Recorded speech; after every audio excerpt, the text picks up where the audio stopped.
Welcome to the UNA Baseball Review. Here are your hosts, Coach Mike Keene and Jeff Hodges. Welcome to another edition of the UNA Baseball Review. I'm Jeff Hodges, along with UNA head baseball coach Mike Keene. Coach Keene, the UNA Lions rolling along at 28-11.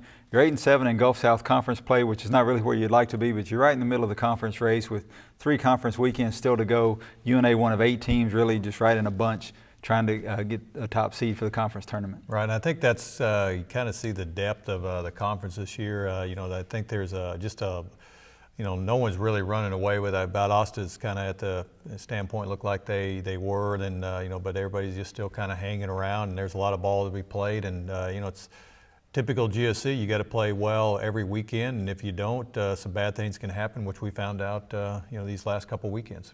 Just a couple weeks ago, the Lions ranked number 1 in the nation in Division II, depending on which poll you picked, and the Lions now ranked in the 10 area there, but 5-4 of the last 2 weeks. But going into the season, looking at the schedule, when you have Delta State and Valdosta State on back-to-back weekends, it's going to be a little tough road, and we've really played pretty well to get through that section with a 5-4 record over the last 2 weeks. And we knew it was, and Valdosta, obviously, at Valdosta was playing extremely well at home. They've been playing very well in the conference. You look at their overall record, but as far as their conference play has been very good, so we knew it was going to be tough. And then we had some, game time change. We had a couple guys that were not available that had never been available, and which really didn't affect the game because I thought we had some guys step up in that weekend. And then had a first loss of the series loss of the year, and then we came back and really thought we had played pretty well against Delta State. Again, we just had some situations that haven't happened all year that did not allow us to win the series when we really had especially 2 of the games. We won one of them, but the other one we really had in hand, and were able to make too many mistakes and walk, and then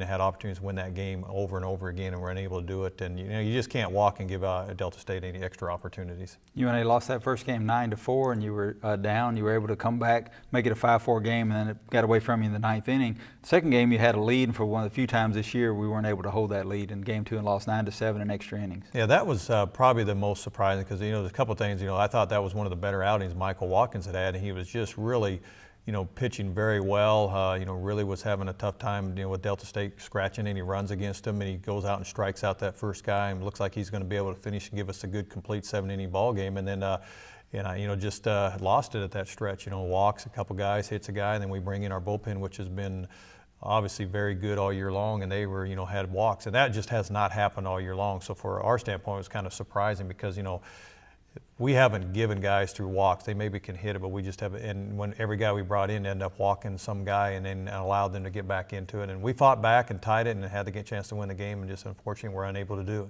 In our next segment, we're going to look at some highlights of UNA's game against Delta that we won on Sunday. But before we get to that, a big win against Montevallo on the road also, 7-5. You're losing the entire game, and you score 4 in the 9th. And Brantley Clonch, a great job in relief to get that win. Yeah, and it was nice to get Brantley back. I know he had with the arm situation, and it was a little tender, and he's back obviously full speed.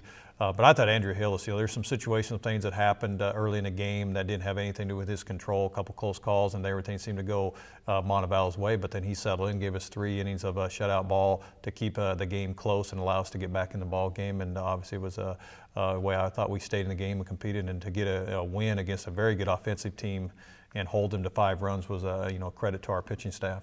We're going to take a quick break, and we'll have more Lion baseball for you after this. The UNA Baseball Review is brought to you by TNT Fireworks, Shoals Distributing Budweiser, and by TVA Credit Union of the Shoals. TNT Fireworks is proud to support the University of North Alabama and the Lion baseball team. Like the UNA baseball program, TNT Fireworks is committed to excellence. Our product, service, and teamwork are the reasons we are America's #1 selling fireworks brand. Check us out at tntfireworks.com. And remember, if it's not TNT, it's not fireworks. TNT Fireworks encourages the entire Shoals area to support head coach Mike Keene and his UNA Lions by attending a game at Mike D. Lane Field. Roar Lions! Daddy, can I get a puppy, please? Okay, Sammy. It's bedtime. Oh, 10 more minutes, please. 10 more. Yes, please. Hey, Daddy. Will you buy us some alcohol for my party tonight? We'll be right here at the house. You can even take the keys. Please? Absolutely not. Each time I turn around. Never let me have anything. Don't be a pushover. I hate you. Be a parent. Prevent. Don't provide alcohol to minors. TVA Credit Union was established by the Farm Credit Administration on June 24, 1936, with 7 branches full of financial experts offering personal advice. TVA Credit Union offers low rates for mortgages, auto and personal loans, as well as higher rates on savings and CDs. TVA Credit Union is member-owned and operated, and now open to the community. TVA Credit Union is everybody's credit union. Give TVA Credit Union a call today, 256-386-3000, or stop by any branch.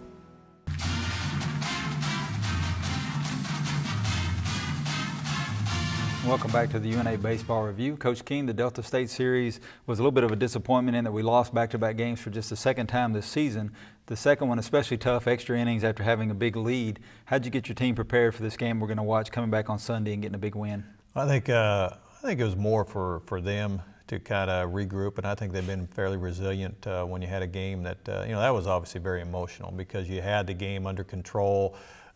They take a lead, they make an error, let us back in the game to tie it, and then we work, really hard to get guys in scoring position, and we're unable to get that hit. And on a couple of innings where it really was our ball game several times, and it's just one of those things you never know how guys are going to respond. But I think they obviously with Chad coming out and doing what he did, and we played just another solid. And we really didn't play bad Saturday. I mean, I thought we played our game on Saturday. And that's kind of what I told them. I said we kind of played that game. Let's kind of do the same thing. And this time we're able to finish the game out. And Chad obviously getting into a complete game was unbelievable. As we get into the highlights of the Delta State Sunday game, UNA going to win this game 4-1. And again, the team's had great confidence playing behind Chad, and why not? He's won his last 5 starts in a row, and just a phenomenal appearance here. Again, he's going to carry a no-hitter with 2 outs into the 7th inning. So yeah, and that's the thing is that Delta State again behind Valdosta State. Delta State is one of the next, statistically the next best hitting team. So. You didn't think you were going to be able to hold him down, and you look up, and his location was good, and I know he kind of made a comment he didn't think his stuff was, all on that game, but looking at it from his location, I look at his location. I thought his location was really good. He's really hitting his spots. His slider, you can tell right there that it's really got some late break on it, and they were missing it, and he was getting them hit off the end of the bat. They weren't barreling many pitches up. So, usually when I see that when he comes out of the game and he's that tight or his control is that good, I think we get a chance to keep us in the game as long as we don't make a lot of mistakes. And so you feel pretty comfortable with him in the game. And of course, the Lions going to go out and get some runs here in the first inning, and that really gives you some confidence as well. And that's, Josh, obviously, Doyle runs very well. Was able to get a little breaking ball, got out front, but when he hit it to the 6th hole, you have to come up so quick and that clean when you're running that well. And I thought Jake had just a tremendous game this time. I thought he really stayed on the ball the whole week. I thought Saturday, he had to face a left-hander. It was one of the times he really stayed in there. So, we get a guy, put pressure on him, he comes up, gets a hit. So now we get some things happening. It's just now can we get someone to get that key hit? And I think, again, a lot of times when you play, if you're staying patient, you don't swing at any borderline pitches there, you make them throw extra pitches in this situation because they're trying to get you to chase to get you out, and then we're able to do that back-to-back, good at bats. We didn't chase anything, so we get a walk and 2 walks in a row and get some things and able to get on the board by not hitting our way on, but being patient at the plate. And we weren't able to do that the night before. We left 10 men in scoring position in the second game that we lost. Yeah, and that was one thing I think, like I said, it was kind of disappointing, but here we're trying to get some things, appears to pitch out over the plate. Able to get it deep enough, again, just enough to get it in the outfield to give us a chance to get another run, and we're able to tag and score and go up 2-0. And especially in a game of this magnitude, getting that early lead I thought was important to help, Chad to be able to pitch his game, and he was able to do that. And your team understands the importance that every single game is really important. I mean, if you lost all 3, it would have really been a tougher blow than being able to pull out this one. Right, and actually, here again, and we knew we needed to get that to kind of keep ourselves in a position not only for the conference, seeding, but also for the regional. And there you see Chad gets that ground ball, we turn the double play on a check swing, and able to get a pop out, and next thing you know, they get a guy on, and that double play, and we're right back in there without scoring any runs. So it was, really kind of feeding into the way we wanted the game to play, and I think a lot of it comes down to our ability to play, good defense behind. Chad's going to throw strikes, and so you got to make plays. And baseball is a game where, I thought Delta the first game had a little more breaks than we did, and this game was the other way around. It turned around where we didn't hit that ball real hard, but it had a perfect location to get some things going, and it kind of was a game that was going like that. And, right there again, we don't hit it real hard, but he misplays the ball with a runner at third base.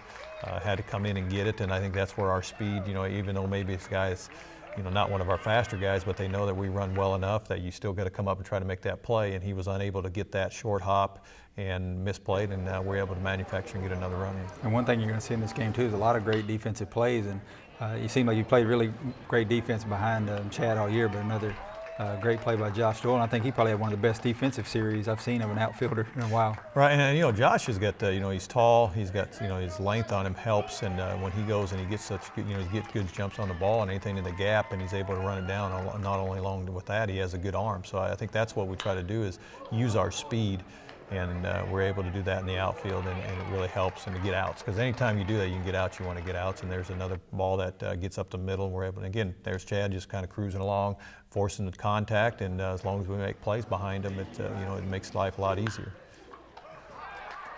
And there was another play. That ball was hit pretty good. And I thought, like I said, there was a lot of plays. Josh made a couple of really nice plays there at first base. There was a ball that was hit hard. So again, they're hitting some balls hard. Like I remember this inning, they hit both those balls were hit pretty hard.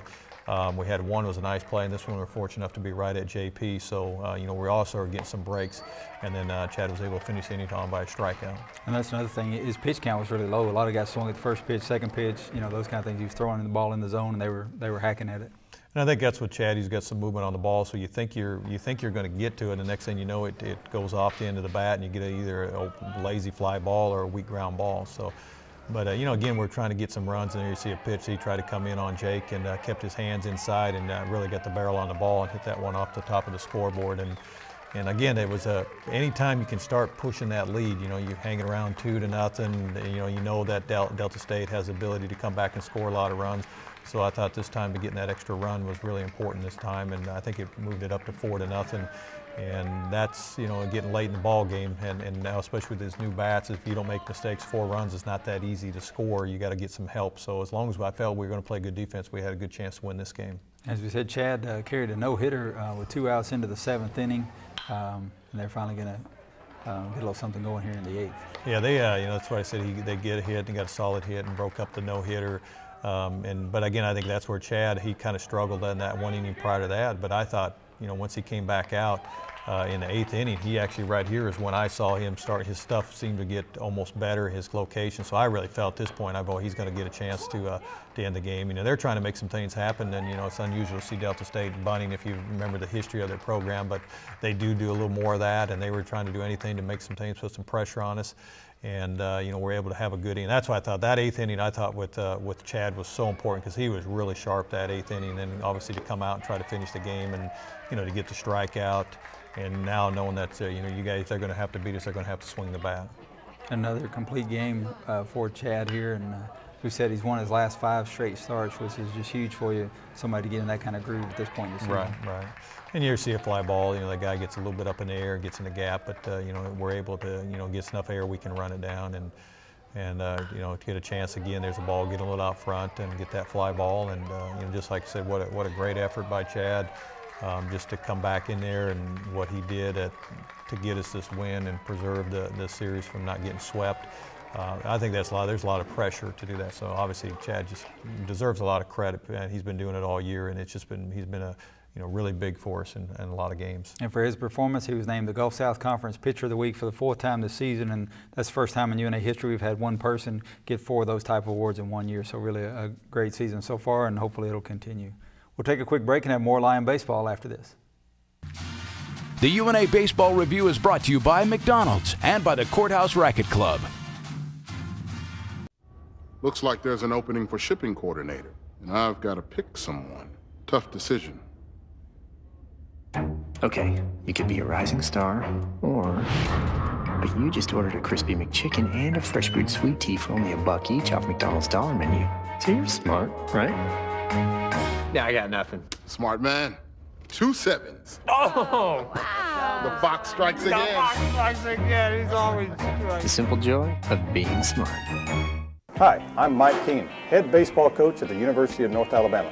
Have you ever heard the saying, great baseball players are made in the off-season? As a college baseball coach, I can tell which high school recruits are on a weight program and which ones are not. Help your young athlete reach the top of his sport by training with the personal trainers at the Courthouse Racket Club. Our 5 trainers are ready to work at your athlete's pace and your schedule. Try our 3andMe training program designed for 3 athletes to work with a trainer and lower the cost to fit any budget. Call Ken Irby at 764-0034 to set up a program designed especially for your young athlete. The Courthouse Racquet Club, proudly serving the Shoals for 30 years.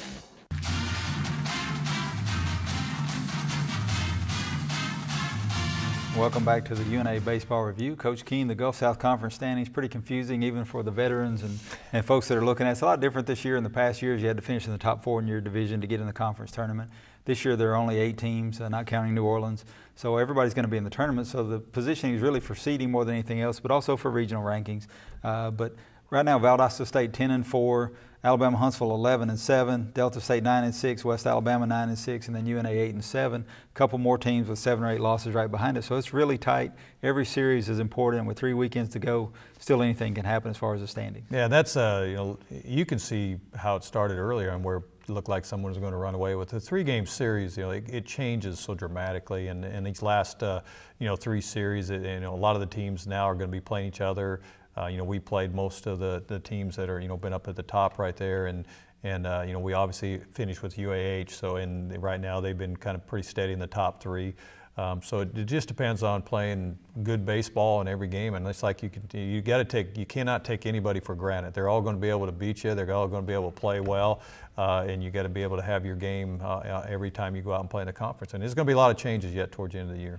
And one thing that's a little different also is there's an off weekend this year for teams which you haven't seen in the past. So you have some teams that play 15 games, some that have played 12. So it's really hard to match up the things other than just going by percentage. But as you said, also it matters a lot who you played. And if you look at Alabama Huntsville, where they have to go to Valdosta, and then they're playing UNA at home, where Delta State's in a pretty good position. They're playing New Orleans, Christian Brothers, and West Georgia, teams that they would traditionally beat. So yeah, and like you could see is you never know. I mean, it's one of those things you think, well, this that's been kind of going all year long. You kind of look at so-and-so goes over and play this team, so that it looks like they're going to have a good weekend, ought to be an easy win for them, and next thing you know, they lose 2 out of 3, or some teams you got a team getting swept by that you never thought would happen. So it's going to be really interesting down the stretch, and I think a lot of times too is health of some of the players who might or might not be in that weekend. That comes into play a lot more than people probably know. And that's like for everybody. You got to stay healthy. You got to make sure you're playing well and try to finish strong, because I know we still have a lot of our teams are still vying for some regional opportunities. So there's still a lot on the line, not only for the conference but for the regional opportunity too. And those individual games can get you. Christian Brothers had a surprise win over West Florida. Then you had West Florida being swept at home by Valdosta, but then going and beating by Delta State, excuse me, and then beating Alabama Huntsville on the road. So yes. A lot of teams have played really well on the road this year, which is very surprising. Yeah, that's why I was looking at a couple of the teams. You're kind of looking. I'm going, geez, on the road there. Actually, it was University of New Orleans has been really good on the road. So I was like, they're coming to our place and they have not been that good at home. So it really is. It's kind of a odd situation, because usually it's the other way around. So you go, well, if you play at home, you feel a bit more comfortable. So, but like I said, it's I think right now with Christian Brothers, they're playing. They come off a big win, a first series win, and they went and split with Harding midweek. So obviously they're playing a lot better. That's why I always tell a guy, you still got to throw the records out the door. You cannot look at the records. You got to still play your game. You got to still do what's necessary, no matter who the opponent is, what the record is, because it doesn't matter if someone's undefeated in league or not doing well. It's all going to be a good ball club, a good team. It's just a matter of which team is going to be able to play well. Talk a little about New Orleans. They don't count, or they're not able to compete for the conference championship, but the games do count as conference games, and they're a new opponent for us that we haven't faced before, and it's a great tradition down there. Yeah, that's UNO is one of those teams that has been obviously was a Division I program and trying to figure out what they want to do, and obviously they're going to go back to Division I or stay Division I. But they've had very good talent. Guys have been a lot of major league players, so and they've got some talent. I don't think that's a question. Some of the teams that played early, they've had some offensive, been able to play well. So I don't think going in there, again, I think they're going to have some talent. But it is kind of odd because when Lambuth was in there, none of their games counted. But then we chose this time that UNO would count, so those games now have a little more bearing because they can affect your conference record. We'll take another quick break and have more Lion baseball for you after this. The UNA Baseball Review is brought to you by Riccatonis and by TVA Credit Union of the Shoals. I'm Riccatoni Valentino, and I've got a question for you. Do you like lasagna? Do you like spaghetti? Do you like pizza? Do you like ravioli? Do you like steak marsala? Do you like shrimp spadino? Do you like to have a good time?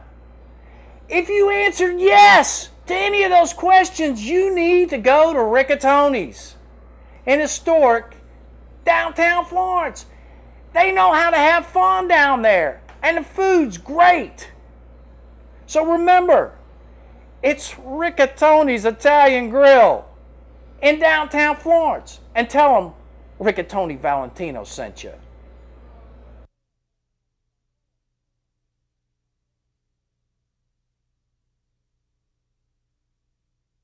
TVA Credit Union was established by the Farm Credit Administration on June 24, 1936, with 7 branches full of financial experts offering personal advice. TVA Credit Union offers low rates for mortgages, auto and personal loans, as well as higher rates on savings and CDs. TVA Credit Union is member-owned and operated, and now open to the community. TVA Credit Union is everybody's credit union. Give TVA Credit Union a call today, 256-386-3000, or stop by any branch.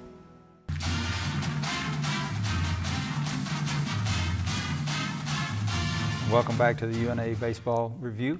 I'm Jeff Hodges, and we're time for our player profile segment now. And Coach Keene, we're going to look at 3 guys today who've all made contributions for your team. They're not in the starting lineup, but you have to have guys all the way down the line that contribute and can step up when they're called upon, and all 3 of these guys have done that so far for you.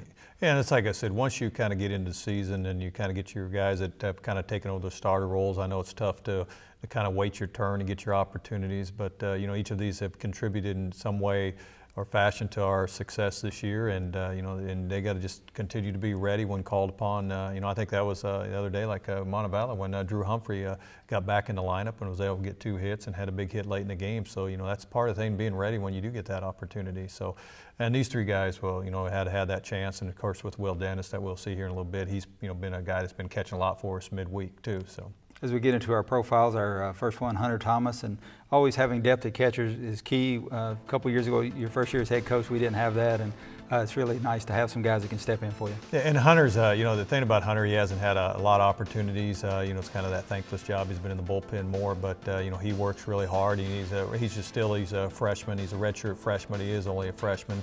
You know, he's got to continue to work a little bit more on his defensive skills. I think he has a chance maybe to be a pretty good offensive player for us.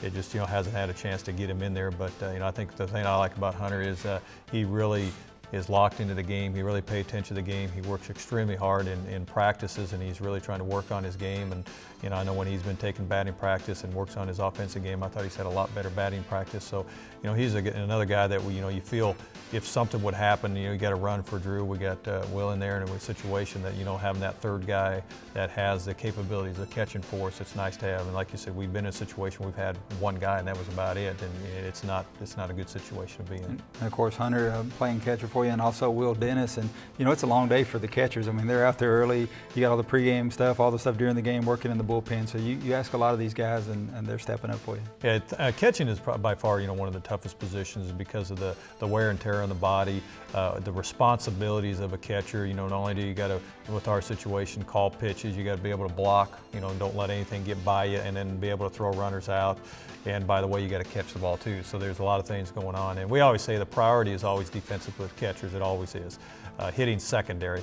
Your team's it all comes about having a good catcher behind the plate that can communicate well with the umpire, be able to handle the pitchers, understand what the pitchers want to do. And like I said, Will, again, he's only a sophomore, so both those 2 are young. And Will's got a lot of playing time in this year, and I know he's going to go out and play this summer, and he's got an opportunity to really improve his skills, to get a chance to play every day, and hopefully he'll be able to do that. And really, I know sometimes Will gets a little hung up on his offense sometime, which I know he like to, but you know, for him, it continue to be his defense is what's going to help us out. And Lyndon Edelman, guy playing first base for you, and he's stepped up when he's had some opportunities, had some key hits for you at the plate. Yeah, you know, Lyndon, you know, obviously being behind Josh Sear, and with Sear being in our program, and Josh is obviously not having as far as a batting average statistic like he'd have, but he's obviously been one of our leading RBI guys, and you know, Lyndon has got in there, which you had him in there hitting against the left-handers, and I know Martin Methodist, he had a big RBI hit, and you know, kind of put him back in there, and I think he had a little taste of the conference. And you know, it's one of those things that a lot of junior college guys that we get, it is different. You know, it's like, well, they don't think it's that much different, but it really is. The pitching's a little bit different. They off-speed you a little bit more, and especially with a guy with size. So you know, it's about making adjustments and making consistent adjustments with that. You know, I think Lyndon obviously has some capabilities to do that. It's like, you know, a lot of them when he gets his chance and how well they're going to make those adjustments. And Lyndon and Will both have 7 starts for you this season, so they have had some opportunity to step in the starting lineup. Yes, and that, you know, like I said, we were, you know, had that with the DH and the left-handed pitchers, which we faced, trying to get another right-handed bat in there that had some, you know, a little pop in their bat. So yeah, they've had their opportunity, and you know, it's one of those things where you just got to try to get the best guys you think between our coaching staff that's going to give us an opportunity to, you know, get on the field and win some games. With 3 weekend series left in the Gulf South Conference, just looking at your starting pitching, Johnny Hornbuckle's kind of struggled. He's had some tough losses, but lost 3 of his last 4 starts. And then Michael Watkins, you said he's gotten close to some great finishes, but haven't been able to quite finish those out. What do they need to do to help you down the stretch? Well, you know, I think Johnny has just been he's been the hard luck guy. I mean, when he does pitch, I actually thought he pitched pretty good against Delta State. Now, he didn't help his cause late in the game. Reason I didn't pull him in the game was because the guy that was bunting was a guy that wasn't very good on curveballs, and I thought, you know, if he pitches the ball down and away and then he ends up throwing the ball away. But prior to that, it's just, you know, they had, you know, some balls that had location hits. We were not making plays. That's been one of the problems with him. And Johnny's not a guy that, you know, he's not a guy that's just can rear back and throw the ball by you. So he's got to have good locations, he's got to have good mix, and you got to play good defense behind him because, you know, you can't afford to let other guys have in extra at bat. So what he's going to have to do is make sure he's still hitting his spots, mixing his pitches up, keep his pitch count down, and give us, you know, just give us another good outing. And like I said, we haven't yet to have a weekend where we played 3 good games. That's what we've been. I was trying that at Delta State. We still haven't had them. You know, we played a couple here and there, but we just have not had 3 games where we played real well yet this year.